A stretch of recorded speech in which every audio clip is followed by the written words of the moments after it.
Right now, deep inside your brain, your hippocampus is deleting memories you haven't even finished forming, and the researchers who discovered this admit they have no way to switch it off.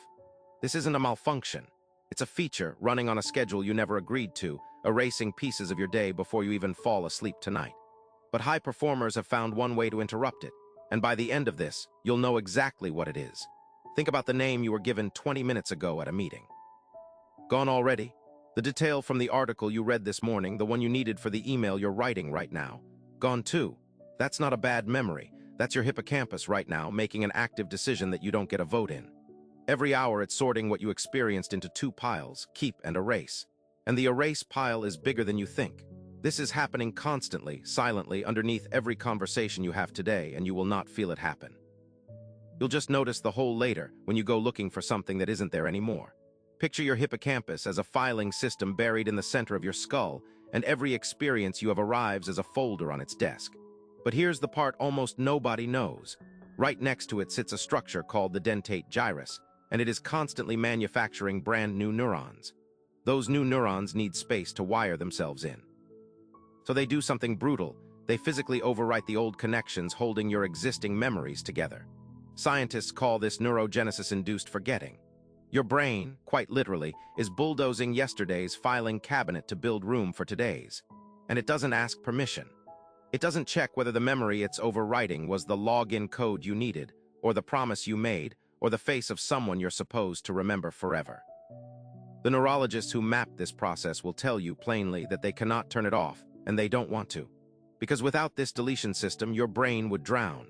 Every parking spot you've ever used, every meal, every forgettable hallway conversation, all of it competing for the same neural real estate as the things that actually matter. Forgetting isn't the enemy of memory. It's the price of having one that still functions. Drug trials aimed at blocking this process have failed quietly more than once, because suppressing the deletion doesn't sharpen your memory, it floods it with noise until nothing stands out at all. The experts aren't withholding a cure. There isn't one. The system is working exactly as designed, and that's the terrifying part. And here's where it gets counterintuitive. You've been told that reviewing something over and over, cramming it in right before bed, locks it in. It doesn't. Every time you pull a memory back up to review it, you force it into an unstable state called reconsolidation. And in that state, it's briefly vulnerable, sitting in the same queue as everything marked for deletion. Rehearsing something the wrong way can flag it as familiar, low-priority, disposable. This is why some people study a fact for hours and still lose it by morning, while a single sharp encounter with the same fact sticks for years. Repetition alone was never the rule. Timing was.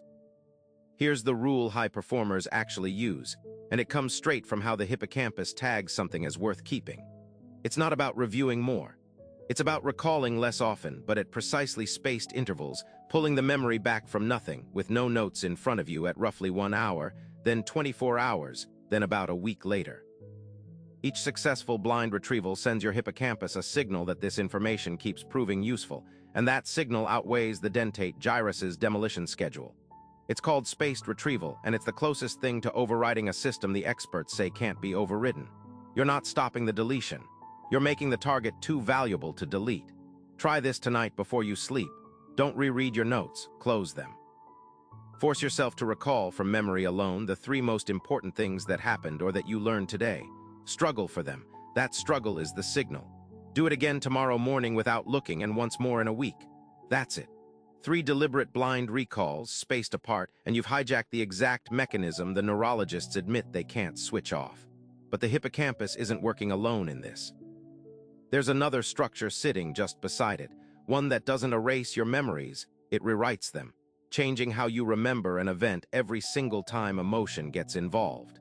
And that one might be doing something even harder to catch.